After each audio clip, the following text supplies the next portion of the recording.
Subscribe कीजिए ध्येय IAS channel को और बेल आइकन को दबाइए लेटेस्ट वीडियो सबसे पहले देखने के लिए।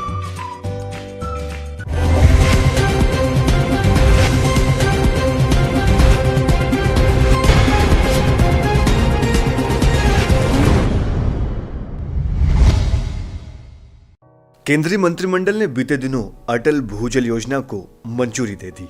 भूमि जल प्रबंधन को बढ़ावा देने वाली इस योजना के तहत केंद्र सरकार पर लगभग 6,000 करोड़ रुपए का खर्च आएगा।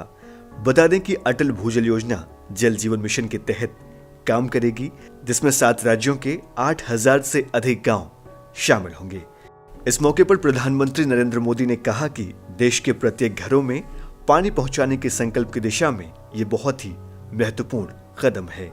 उन्होंने कहा कि ये जल संकट एक परिवार, एक नागरिक और एक देश के रूप में हमारे लिए बहुत चिंताजनक है और ये विकास को भी प्रभावित करता है।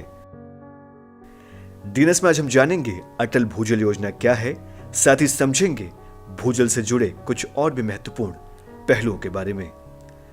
अटल भूजल योजना भारत के पूर्व प्रधानमंत्री अटल बिहारी वाजपेयी के 95वें जन्मदिवस के मौके पर लॉन्च की गई है।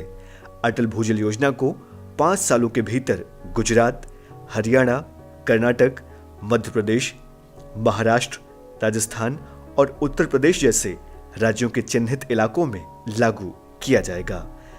दरअसल देश के इन राज्यों में कुल 25% भूजल का दोहन होता है। इनमें भी अत्यधिक दोहन वाले, अत्यधिक जोखिम और कम जोखिम वाले ब्लॉक शामिल हैं।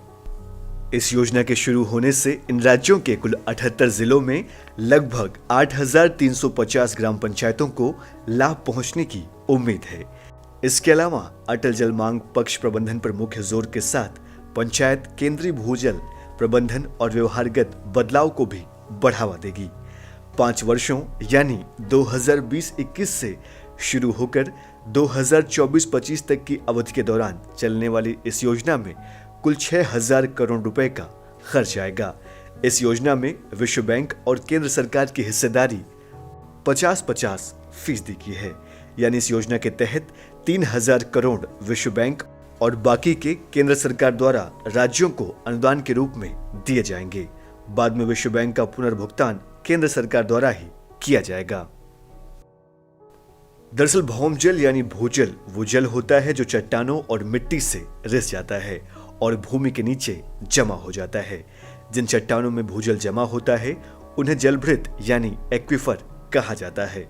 सामान्य तौर पर जलभृत बजरी, रेत, बलुआ, पत्थर या चूना पत्थर से बने होते हैं।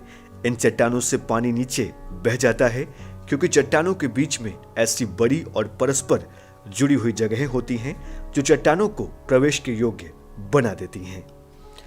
देखा जाए तो जल दोहन के मामले में भारत की स्थिति काफी खराब है। दुनिया का करीब 25% भूजल का दोहन भारत में ही होता है। संयुक्त राष्ट्र की इकाई यूनेस्को द्वारा बीते दिनों जारी वर्ल्ड वाटर डेवलपमेंट रिपोर्ट के मुताबिक भारत जल दोहन के मामले में चीन से भी आगे निकल गया है। इसके अलावा भारत के कई इलाके भीषण जल संकट से गुजर रहे हैं। बीते कुछ सालों में देश के कई हिस्सों में पानी का ग्राउंड लेवल काफी नीचे चला गया है, जिसने हर किसी की चिंता को बढ़ा दिया है। मौजूदा वक्त में चेन्नई इस बात का सबसे बड़ा उदाहरण है, जहां पर जलाशय, झीलें सूख गई हैं और ग्राउंड लेवल पानी काफी कम है। यही हाल कमोबेश दक्षिण भारत, महाराष्ट्र और बुंदेलखंड जैसे कई और इलाकों का भी है। पिछले साल नीति आयोग द्वारा जारी समग्र जल प्रबंधन सूचकांक के मुताबिक इस समय देश में 60 करोड़ लोग पानी की किल्लत से जूझ रहे हैं। इसके अलावा स्वच्छ जल की उपलब्धता न होने के कारण हर साल तकरीबन 2 लाख लोगों की मौत हो जाती है। नीति आयोग के समग्र जल प्रबंधन सूचकांक 2018 की रिपोर्ट में इस बात का भी जिक्र है कि मौजूदा वक्त में ग्रामीण इलाकों के लगभग 84% घरों में पानी की पाइपलाइन तक मौजूद नहीं है। जल संकट की इसी समस्या को देखते हुए केंद्र सरकार ने बीते दिनों अपनी महत्वाकांक्षी योजना जल शक्ति अभियान की शुरुआत की है। जल संचय बेहतर कल थीम से लागू ये योजना 1 जुलाई 2019 से देश में लागू है। भारतीय संविधान के तहत जल संबंधी मामलों को राज्य सूची में रखा गया है। इसका मतलब यह है कि इस विषय पर राज्य विधानमंडल कानून बना सकते हैं। भारत सरकार द्वारा गठित अशोक चावला समिति ने जल को समवर्ती सूची में शामिल करने की सिफारिश नदी जल विवादों और भौम जल के अंधाधुंध दोहन को देखते हुए ही किया था। इस दिशा में काम करते हुए राज्य सरकारों को जल के सतत उपभोग पर कानून बनाने के संबंध में व्यापक दिशा निर्देशों के उद्देश्य से केंद्र सरकार ने प्रारूप कानूनों या मॉडल विधेयकों के मसौदे को प्रकाशित किया था। साल 2011 में सरकार ने भूजल प्रबंधन पर मॉडल विधेयक का मसौदा प्रकाशित किया, जिसके आधार पर राज्य अपने कानूनों को अमल में लाना चुन सकते हैं। इसके अतिरिक्त केंद्र सरकार ने 2012 में राष्ट्रीय जल नीति को रेखांकित किया था, जिसमें पानी की मांग के प्रबंधन, उपभोग क्षमता, बुनियादी और मूल्य संबंधी पहलुओं से संबंधित सिद्धांतों को स्पष्ट रूप से पेश किया गया था।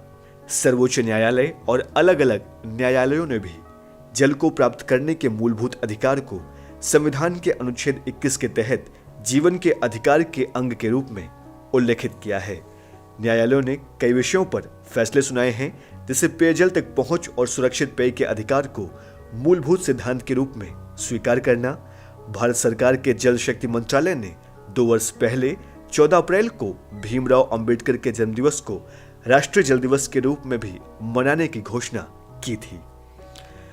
अत्यधिक भूजल दोहन के कारणों का जिक्र करें तो इसमें मुख्य रूप से खेती, घरेलू इस्तेमाल में अनावश्यक इस्तेमाल होने वाला पानी शामिल है।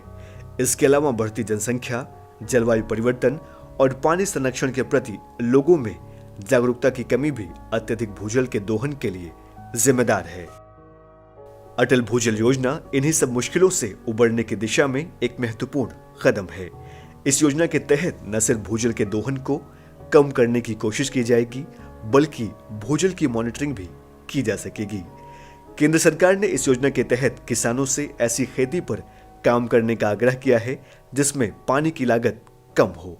साथ ही लोगों से कम जल खर्च करने का आह्वान और जल संरक्षण की दिशा में स्टार्टअप कंपनियों को आगे आकर नई तकनीक विकसित करने का आग्रह भी केंद्र सरकार द्वारा किया गया है, जिससे भूजल के अत्यधिक दोहन से बचा जा सके।